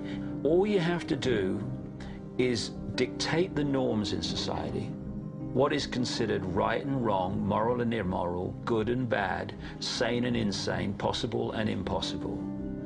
And you build what I call a hassle-free zone. And if you live your life within that zone of perception, belief, and what you say and think, then people will leave you alone because you're normal. Once you step out of that pen and you start to express your uniqueness, what the Illuminati have created is a whole human population of prison warders who are jumping on those that are stepping out of the norm. And it's interesting, when you get to the edge of that hassle-free zone in what you say and you think, you're not thinking, if I do, what about the head of the World Bank? What's he going to say if I do this? No. We're saying, what will my mother think? What about the guys down the bar and the people at work? What will they say? And what the Illuminati have done by creating the norms, they have created an absolute army of people to impose those norms on each other. Their grand strategy for global dominance is already being implemented. They are carving up the world into superstates that transcend national boundaries so that we are easier for them to manage. They have already established the European Union and the African Union. Politicians from the United States, Canada, and Mexico, under the title of the Security and Prosperity Partnership, have been working on the northern part of what could arguably be called plans for an American Union. This has been going on for years without citizen or congressional consent. A Pacific Union is already in process. This is the organizational chart for global tyranny, the structure for complete control. Here are two of the most powerful men in Europe talking about moving to a single world government. It is extremely important that we, in this new ownership of global governance, have, particularly on both sides of the Atlantic, the implementation of the same rules in the same fashion. 2009 is also the first year of global governance, with the establishment of the G20 in the middle of the financial crisis. On the international level, the central banking elite have put huge organizations in place to implement their policies, including the World Trade Organization, the World Health Organization, the World Bank, and the International Monetary Fund. John Perkins is a man who knows from decades of his own experience as a so-called economic hitman how the collusion of banks, corporations, and governments has taken over countries around the world. We use many techniques, but probably the most common is that we'll go to a country that has resources that our corporations covet, like oil, and we'll arrange a huge loan to that country from an organization like the World Bank or one of its sisters, but almost all of the money goes to U.S. corporations, not to the country itself. Corporations like Bechtel and Halliburton, General Motors, General Electric, these types of organizations, and they build huge infrastructure projects in that country, power plants, highways, ports, industrial parks, things that serve the very rich and seldom even reach the poor. In fact, the poor suffer because the loans have to be repaid, and they're huge loans, and the repayment of them means that the poor won't get education, health, and other social services, and the country is left holding a huge debt by intention. We go back, we economic hitmen, to this country and say, look, you owe us a lot of money, you can't repay your debts, so give us a pound of flesh. But as soon as one of these anti-American presidents is elected, one of us goes in and says, hey, congratulations, Mr. President. Now that you're president, I just want to tell you that I can make you very, very rich, you and your family. I've got several $100 million in this pocket. If you play the game our way, if you decide not to, over in this pocket I've got a gun with a bullet with your name on it in case you decide to keep your campaign promises and throw us out. Sell our oil companies your oil real cheap, or vote with us at the next UN vote, or send troops in support of ours to someplace in the world such as Iraq. And in that way we've managed to build a world empire with very few people actually knowing that we've done this. Like many people, I thought a conspiracy for global domination could not really work because basically people are just not that competent. I thought there's no way they could pull off such a scheme at the necessary level of control and secrecy. One of the false hopes is this is all happening because government is incompetent, and it's a giant mistake, and people really don't know. And of course, that's great air cover for the fact that the system really does know where it's going, and it's going where it wants to go, and it's being successful at it. Still, I wondered how could something that is so big and corrupt be kept secret? It's a simple structure, and if it wasn't simple, it wouldn't work. And it can be likened to a compartmentalized pyramid. If you look at any organization today, don't matter whether it's a transnational corporation, a university, a government, a secret society, they're all structured as a pyramid. And as the CIA and other intelligence agencies talk about, they have this need-to-know system. Only let people know as much as they need to make their contribution and no more. So you take a bank, an individual bank, not that there is such a thing. At the bottom, you've got the people you see when you pass your check over the counter in the bank. Now, they don't know what the bank manager behind them knows and is discussing. They only know what they need to know to do their job. The bank manager in the office behind them, he doesn't know or she doesn't know what's happening at the next level, and they don't know what's happening at the next level. And eventually, you've got a tiny few people at the peak of the pyramid of that banking structure. They're the only ones that know what the real agenda of the bank is and what the direction is that they're going and why. This kind of compartmentalization explains how the Manhattan Project, which developed the atom bomb in World War II, was kept secret despite having 130,000 people working on it. When I first let in the scale and the intentions of the agenda, I felt like I had the flu for about 2 weeks. But then it dawned on me. Here was this well-planned, well-orchestrated attempt to squelch human potential, and still our brilliance shines through. Even though we've been systematically distracted and repressed, people have come up with innovative, ingenious solutions to a huge number of the problems that we face. It's not our fault that we didn't recognize how organized and intentional this scheme is. It's our challenge. I looked at the kind of world the controlling elite have already given us, and I had to ask, what kind of world would we be living in if they had absolute and complete domination over everyone, everywhere? In this new world order of theirs, a tiny number of people would exercise total control over the lives of everyone through a system of intrusive surveillance, violent suppression of dissent, and debt slavery. Imagine tiny islands of opulence surrounded by a sea of misery, where the mission of the military is to protect the haves from the have-nots. I've come to believe that their endgame is truly ominous, and that they will stop at nothing to continue implementing their plan.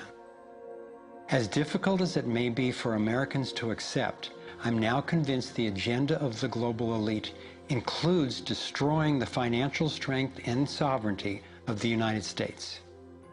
With its history of free speech and armed revolt, America represents the major hurdle to global consolidation of power.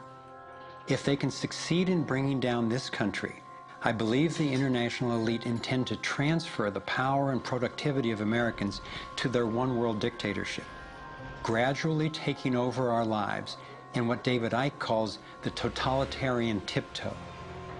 Think about it. They've got us so deep in debt we can never repay it. They're collapsing the dollar, and they're attempting to replace it with a global IMF currency. This press for a global cashless electronic currency would enable a central authority to financially disable any individual or group in an instant. Now, for the first time in history, international taxes are being proposed under the pretense of addressing climate change.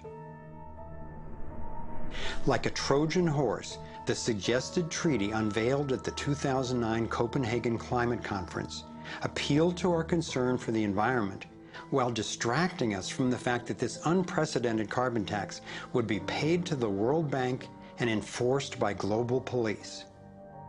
There are ways to address our obvious need to curtail pollution without creating a tax base for tyranny. You want to change society in a way that you know that if you do it openly, you know you're going to get an adverse reaction. So you don't do it openly. You play problem, reaction, solution. Stage one, you create a problem. It could be a terrorist bomb, it could be a 9/11, it could be a run on a currency, it could be a stock market collapse, a government collapse. You tell the people your version of A, who did it, and B, why.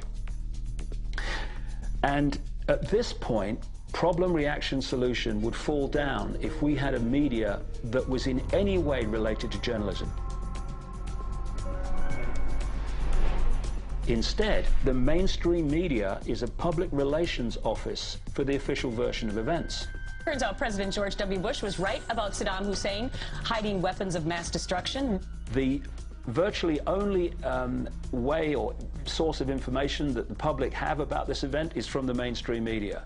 And what they're looking at stage two of problem, reaction, solution is the reaction of outrage, of key fear.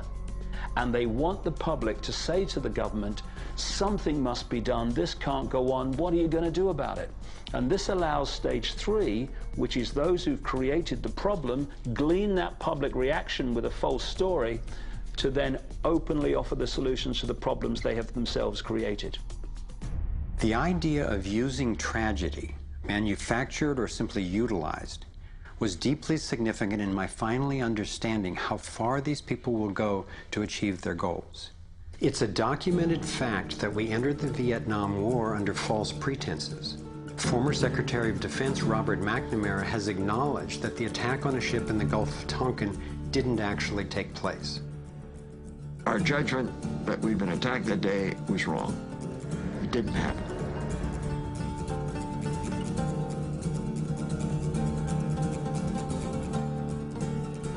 More recently, former President Bush used non-existent weapons of mass destruction as a pretext for invading Iraq.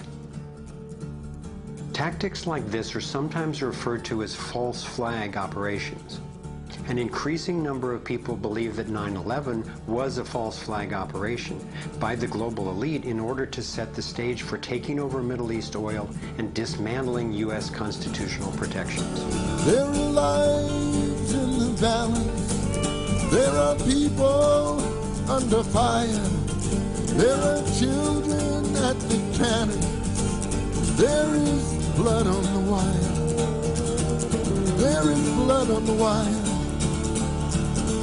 There is blood on the wire. There is. Most of what's needed for a police state is actually already in place.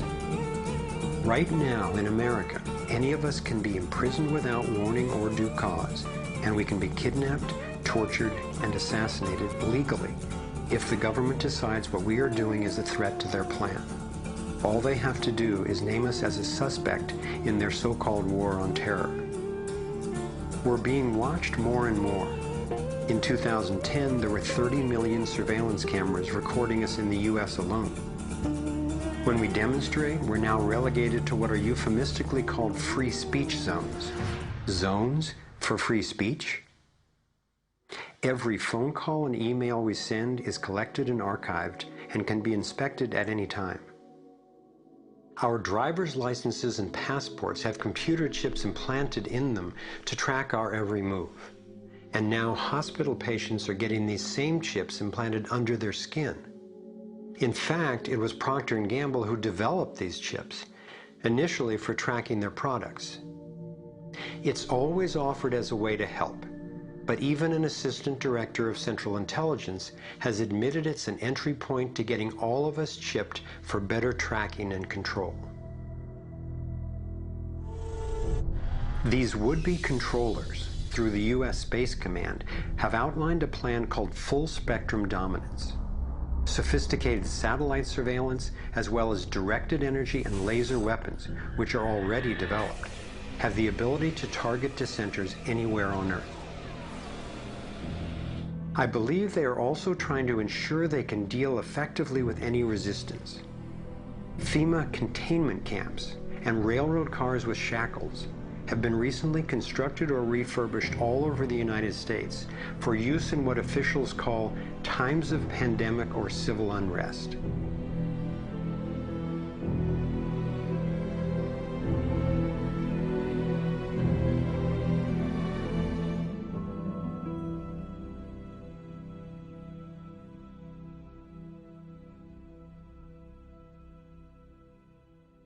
There's one more brutal realization about the global domination agenda that I need to share.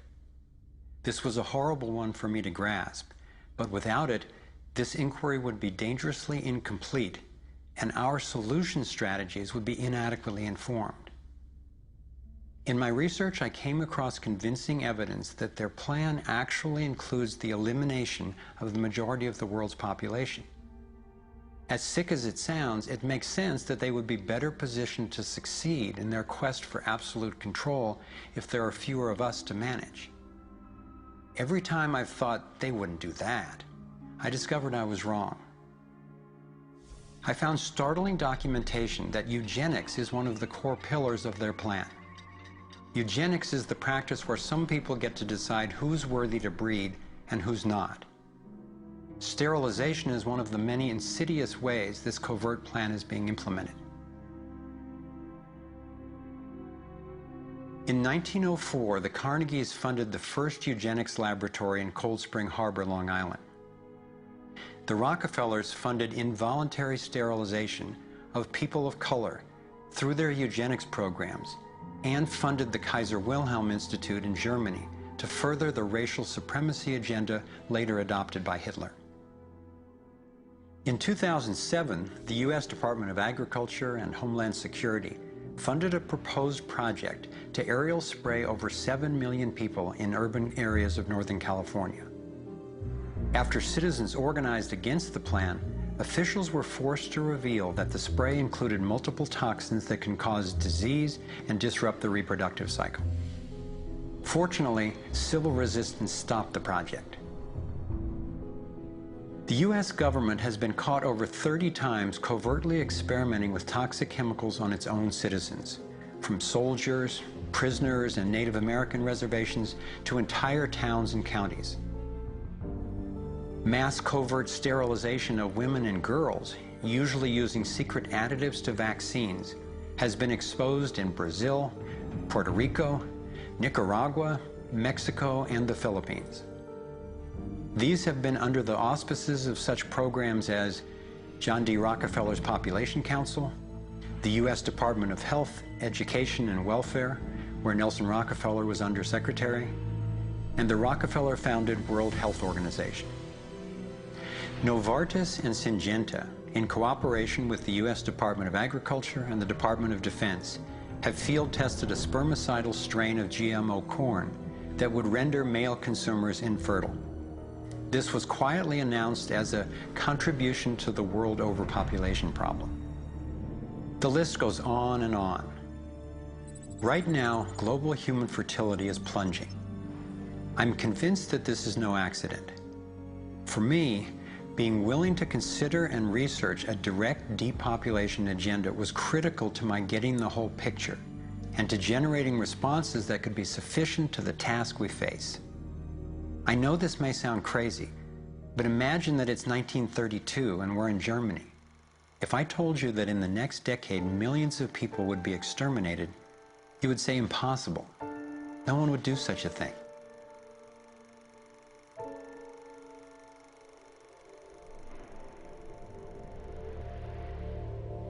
This is what depopulation looks like today. I'm convinced that I'm not overstating the case. Could I be wrong? Perhaps.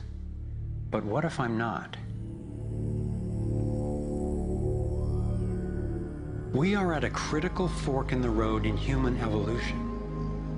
One road is leading toward tyranny and possible self-destruction. The other would lead us to a peaceful, healthy civilization based on honoring the rights and freedom of every single person on the planet.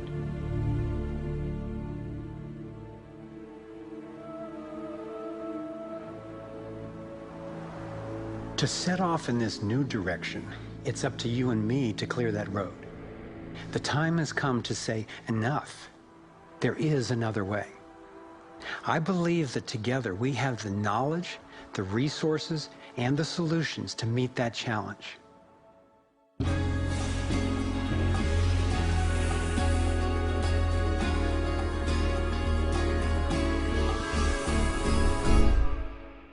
I see this process as nothing less than a struggle for the soul of humanity. It begins with a shift in worldview, answering the question, who are we really? What is human nature? Are we humans what the elite would have us believe?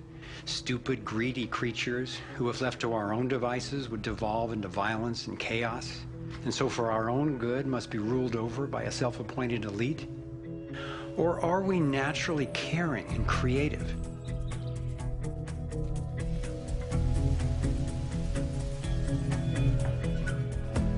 I believe when people are healthy and have what we need to survive, we can create a world based on integrity, freedom, and compassion. A world where everyone can thrive.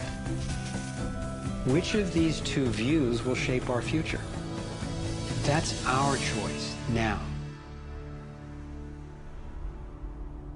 The agenda of the ruling elite is the product of a destructive worldview, based on their beliefs that there's not enough to go around, that some people are more deserving than others, and that their own safety depends on maintaining absolute control over the rest of us.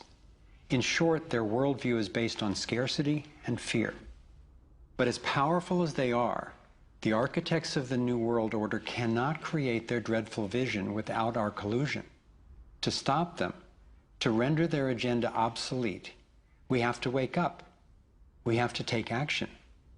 This is like the last effort of a particular phase of civilization. It's its last gasp, really, and I often use the metaphor of the caterpillar becoming the butterfly, because the caterpillar crunches its way through the ecosystem. It's very destructive. It eats 300 times its weight in a day until it's so bloated that it hangs itself up and goes to sleep, and its skin turns into a hardened chrysalis. And then in its body you get these imaginal cells, biologists actually call them that, forming within the caterpillar's body. The caterpillar's body then actually becomes a nutritive soup for those cells.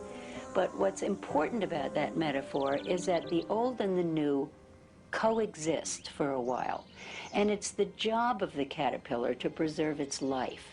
It's a desperate government that we have now trying to control oil in the Middle East and wanting now to promote nuclear energy and all these things that they know better, but they have to play out the role of protecting themselves. It's their job. And if you love butterflies, you don't go around stepping on caterpillars. So we can't hate them. It doesn't do any good. But if you want alternative energy, you don't ask an oil economy administration to produce it for you. We have to produce it. We imaginal selves have to show that it's cheaper, more efficient, and more effective. Our job is to build the new world. If we had the vision and a worldview that says our crisis is a birth and everybody's needed and everybody will have more of what they truly want, you could turn this desperate world into a renaissance of human creativity and love. It may seem that the controlling elite has all the cards, but we have many advantages of our own. First, let's talk numbers. Very few people are consciously perpetrating the domination agenda. Most of those helping to implement the plan don't understand the full picture of what they're a part of. By my calculations, we outnumber the actual architects of the plan by more than 1,000,000 to 1 in the US alone. Entrepreneur and environmentalist Paul Hawken estimates that there are now well over 1 million organizations in the world that work towards social and environmental justice, comprising the largest social movement in the history of humankind. This movement, when connected electronically, could become a network of networks that will be the most powerful activist force for change ever. If you look at the people who are involved with restoring this earth and stopping the damage and resisting the depredation and nurturing change and reimagining what it means to be a human being, and you're not optimistic, then you might want to get your heart checked, because there is an extraordinary, beautiful, gorgeous, fierce group of people in this world who are taking this on. The second important advantage for us is that all the power centers that the elite control require our participation. If enough of us withdraw our support, their plan can't work. This is true of the central banks, the military, the corporate media, the government, and more. And following the models of Mahatma Gandhi and Martin Luther King Jr., we have the power of nonviolent non-participation. It takes tremendous energy, resources, and deception to try to dominate the lives of others. In moving toward freedom, on the other hand, we have on our side the evolutionary life force and what Gandhi called satyagraha, the simple power of truth.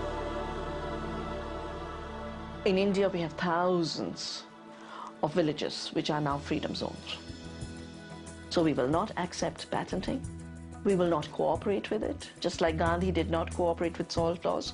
We will not allow chemicals and genetically engineered crops to enter our ecosystems because they threaten this biodiversity. And this freedom movement, which is a freedom movement for all species, not just for individual humans, is something that's growing so fast and is reflected in the movement for GMO-free zones in Europe. I turn my back, and there's another 1,000 GMO-free zones.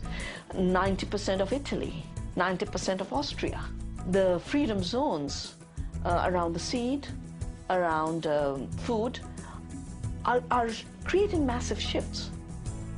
In Bolivia, a grassroots movement took to the streets, relentlessly banging pots and pans, and eventually stopped the foreign corporate takeover of their water resources. Though very little is shown by the corporate media, there are countless success stories going on every day all over the world.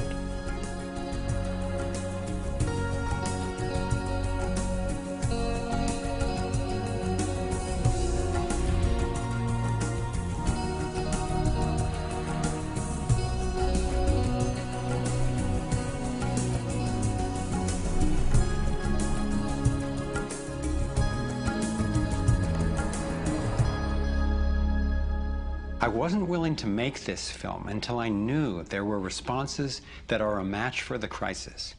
And now the power of the internet enables us to share the breadth and the depth of this research.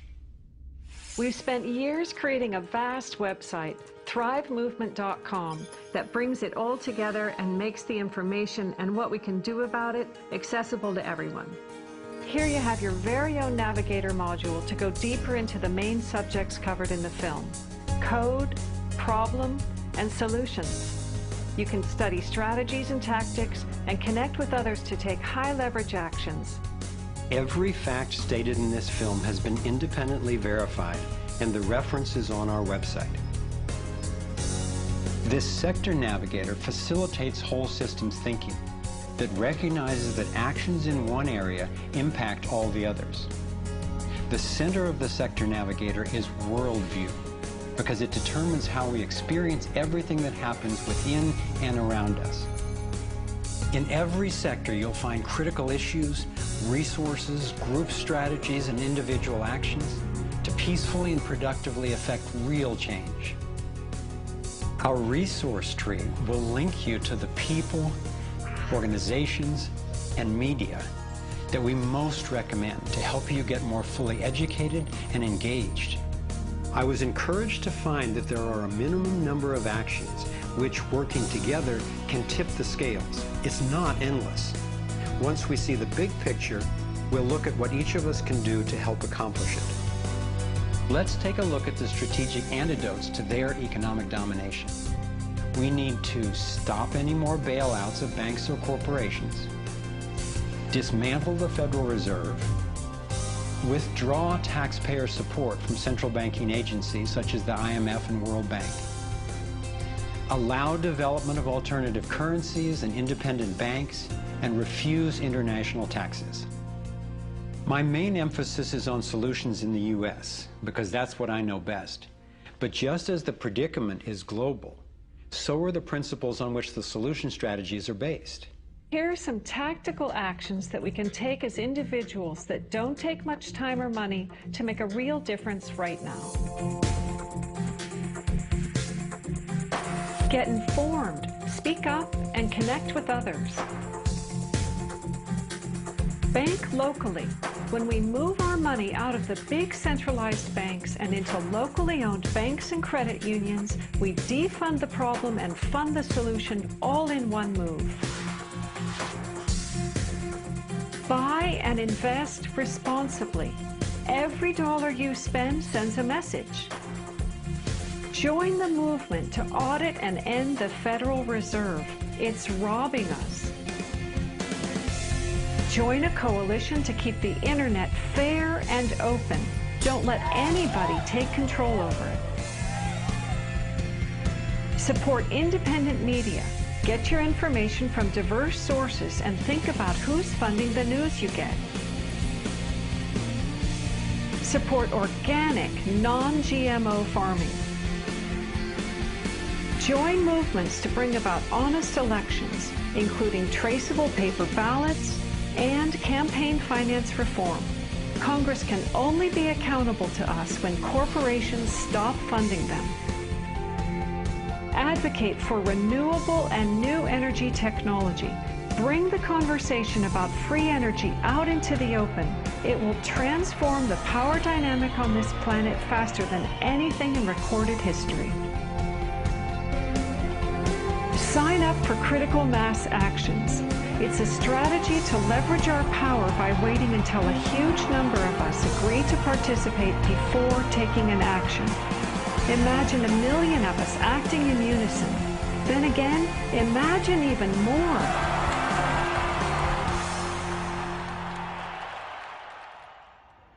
I've been inspired by how many grounded solutions and real-life problem solvers there actually are. Akila Sharils is one person whose work especially touched me. He helped broker a gang truce between the Crips and Bloods. One of the things that we discovered in the process of waging peace in the neighborhood was that conflict is healthy. You know, it's unresolved conflict that actually leads to violence. When we first launched the peace treaty, we had a lot of success in our first year. Gang homicides dropped 44% in the neighborhood based upon our actions. Akila describes what happened when two rival gang leaders finally met after the truce. The brother came up to him and told him, man, look, I know you got some hard feelings for me. You know, maybe I got some hard feelings for you. He said, but because of this truce, man, he said, I'm willing to put all of that to the side. And he stuck out his hand. He hugged him and he said he closed his eyes because he was preparing for a sharp, a knife to enter his back. He was waiting for for a bullet, you know, to be shot into his stomach. But he said after a few moments, you know, he held that embrace.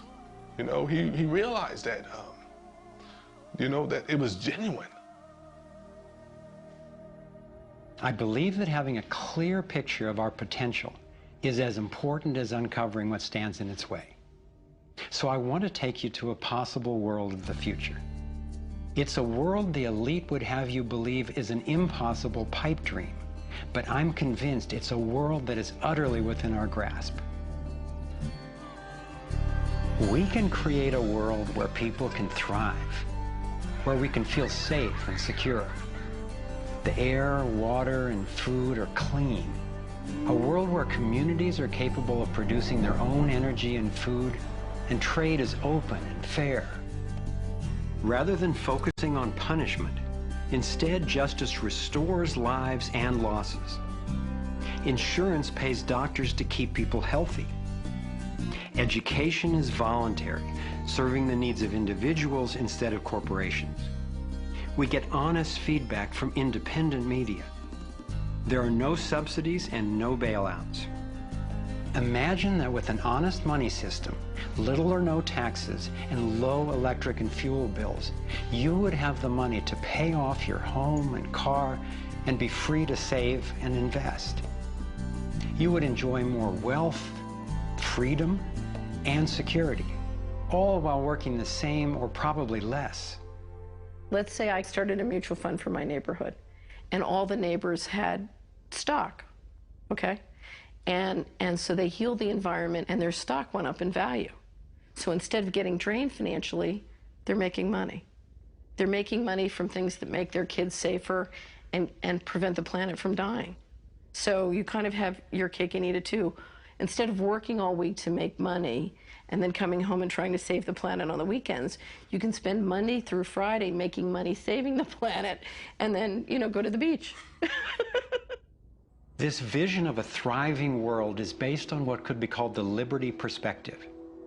There is a simple principle that underlies this approach: non-violation. Nobody gets to violate you or your property, and you don't get to violate anyone else, except in genuine self-defense. This is the one rule I've found that every single person agrees with, at least for themselves.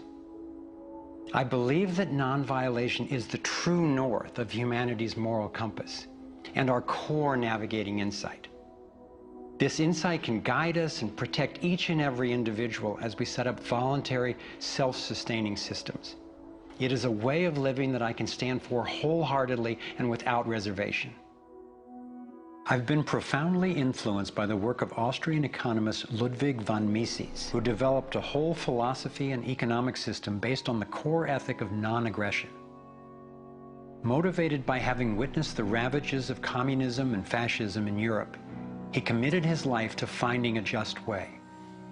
He recognized that those systems, as well as socialism and even democracy, wrongly assume the rights of the collective, or the group, to be more important than those of the individual. I had always gone along with the view that more people will thrive if we consider the group's needs above the individual's. But when I took a closer look, I found it doesn't really work that way. In the name of what's best for the group, governments have been responsible for most of the war, death, and destruction on the planet. More than 200 million individuals were killed in the 20th century alone. So how would applying the principle of non-violation change this dynamic? It would take us from incremental change of a fundamentally flawed system to a complete transformation where not just some, or even the majority, but everyone could truly have the opportunity to thrive. In order to implement the principle of non-violation, it makes sense to me to honestly re-examine our past, because it doesn't work to try to build a healthy living system on top of an unhealthy one. We have to go back to the most fundamental acts of injustice upon which the country was founded, in the seizure of the lands of the people and the slaughter of their women and children, in the rendering destitute most of the remnants of these people, is such a grievous wrong that we believe that we have to deal with that, to come to grips with that in a fundamental way. Understanding that they're not wrongs that were done and completed 150 years ago. They're wrongs that are continued every single day. So you have, through the history of North America and the United States, over 500 treaties signed with indigenous nations where every single one of them now has been violated. You have, in fact, a tremendous amount of wealth having been generated from indigenous people's lands and resources, and billions of dollars every year still being generated by corporations and European nations based on the continued exploitation of indigenous people's lands and resources.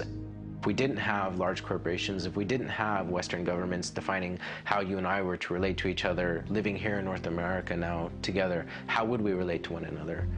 How would we make it different? It's going to take time and courageous effort to shift the consciousness and accomplish the tasks that will move us toward the world I'm talking about. And yet I know of no greater gift that we could give to future generations. We can't do everything at once. I envision 3 overlapping stages of the solutions process.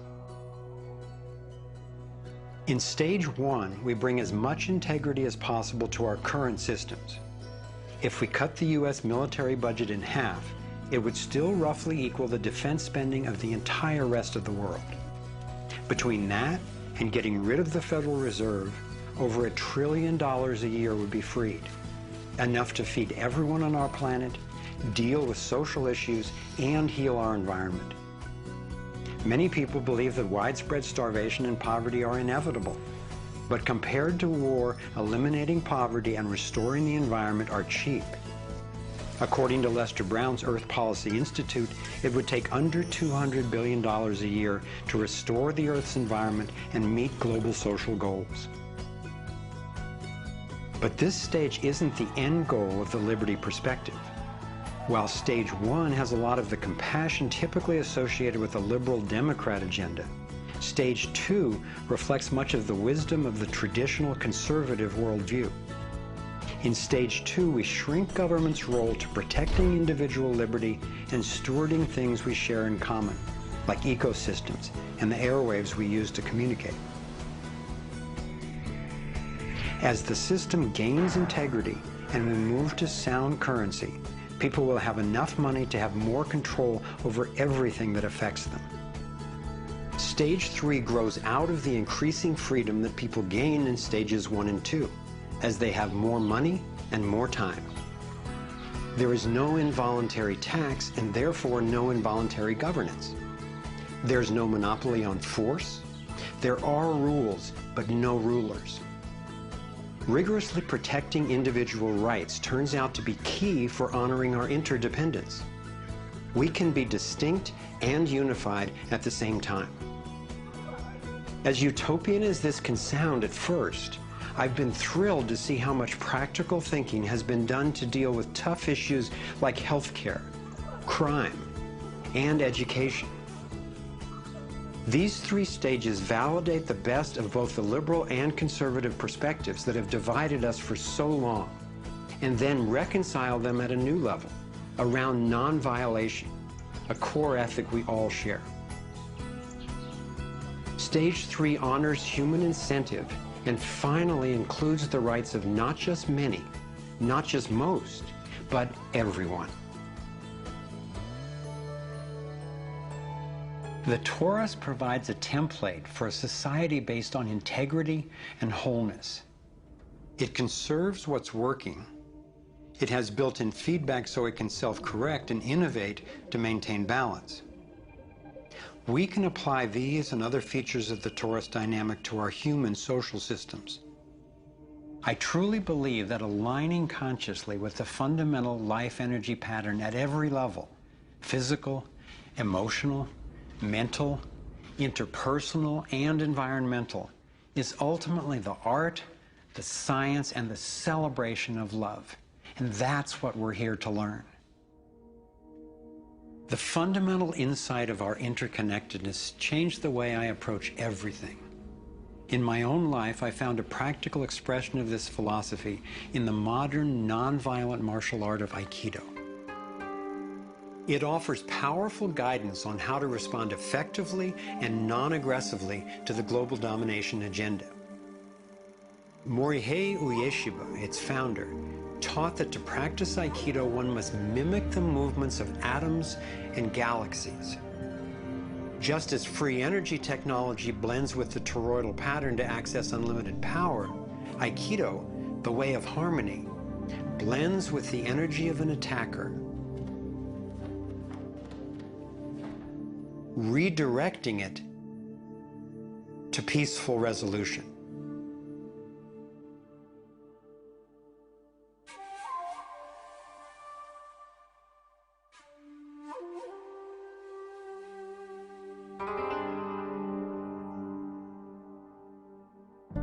Gandhi and King applied these principles of non-aggressive power at the economic and social levels. If we respond with violence to the domination agenda, other than in self-defense, it would only continue the old us versus them paradigm and provide an excuse for even more police state measures. I believe that it's essential, both morally and strategically, that we take the path of non-aggression. There is another aspect of the torus that has profound implications for how we can respond to the challenges before us. It is the absolute stillness, the 0 point, that lies at the center of each toroidal system. I believe that you and I, as well as every other being, are torus energy fields, centered by stillness and each connected to one another and to the boundless consciousness of a living universe. As much as I benefit from the experience of others, as highlighted here with the Navigating Insights, and as valuable as daily feedback is about what's really going on in the world, as we see with the vitals, I've come to recognize that our primary compass is our own inner guidance. As we learn to quiet the noise and amplify the inner signal, we can better hear the voice that naturally knows and offers wise direction. We have an entire inner life, a vibrant and lively inner life that is truly the navigator of the path that we take on the outside.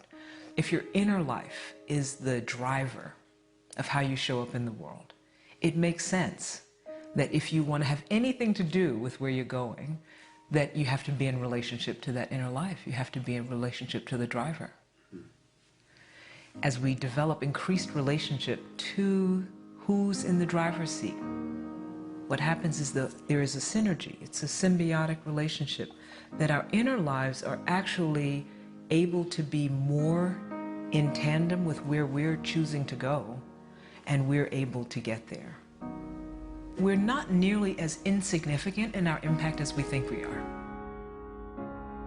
In order to heal the world, we have to start telling a different story to ourselves. We have to start engaging in a different story with others. It's our collective story that manifests as the world.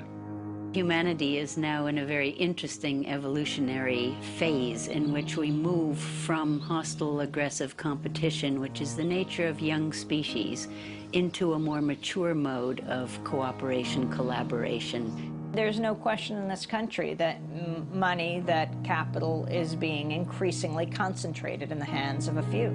And those who are so powerful are concentrating it further. But there is a force that's more powerful, and that's the power of the people. When we look at the crises now, it is so easy to fall out of love with life. It is so easy to get pessimistic and desperate. But from my perspective, the crisis has matured to the point of being on the threshold of mass awakening, and that feeling inside me gives me the vitality to know that no matter how small what I'm doing looks to me in the face of these huge problems, that the impulse of evolution is not small. And when it's in everybody who's waking up, it's huge. And as more and more of us are waking up, linking up, and daring to speak up, the scheme for global domination is being exposed. And we're discovering solutions that can create the world we yearn for and deserve. Again and again throughout history, When people have recognized tyranny rearing its cruel head, they've come together and stood up for liberty. I am confident humankind will look back on this period and be proud that when we saw, we acted. Thank you for coming on this journey with us. I'm convinced we have what it takes to thrive. Let's make it happen.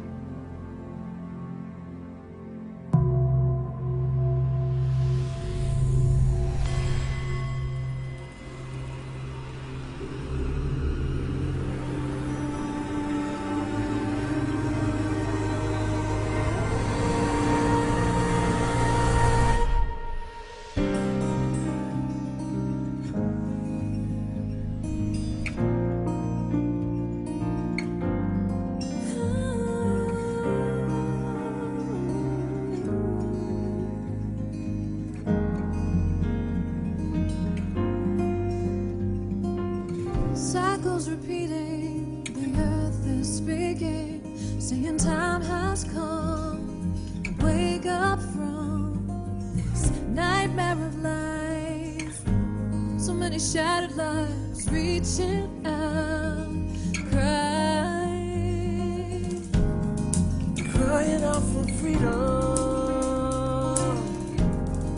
crying out for love. Carried by the current, till we stand side by side on the brink of a brand new dawn. We come together while the waters rise. There's a stirring deep inside, deep inside. We come together to stand up for our lives. What on earth does it take to thrive? While we've been sleeping, our hearts were beating so much closer than we ever knew.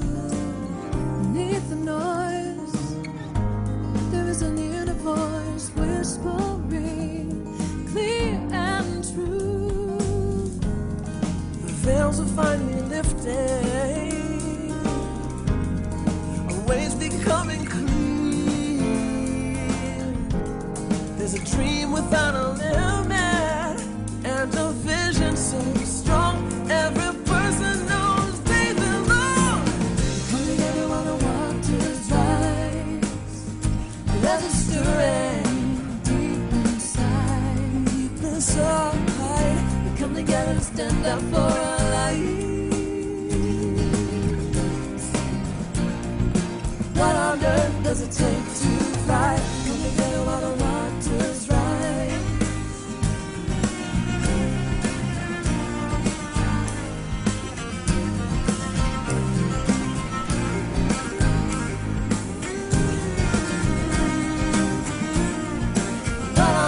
Does it take to thrive out in the open? Thrive healing what's broken. Every heart, every life, claiming our place in it now.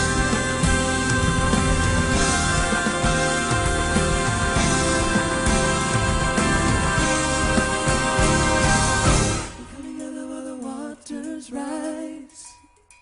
There's a stirring deep inside, deep inside. Come together to stand up for our lives. We all have what it takes to thrive. We come together while the waters rise. There's a stirring deep inside, deep inside. We come together to stand up for our lives. We all have what it takes to thrive. We come together while the waters rise. There's a stirring deep inside, deep inside. We come together to stand up for our lives. We all have what it takes to thrive. We come together while the waters rise. There's a stirring deep inside, deep inside. Come together to stand up for our lives.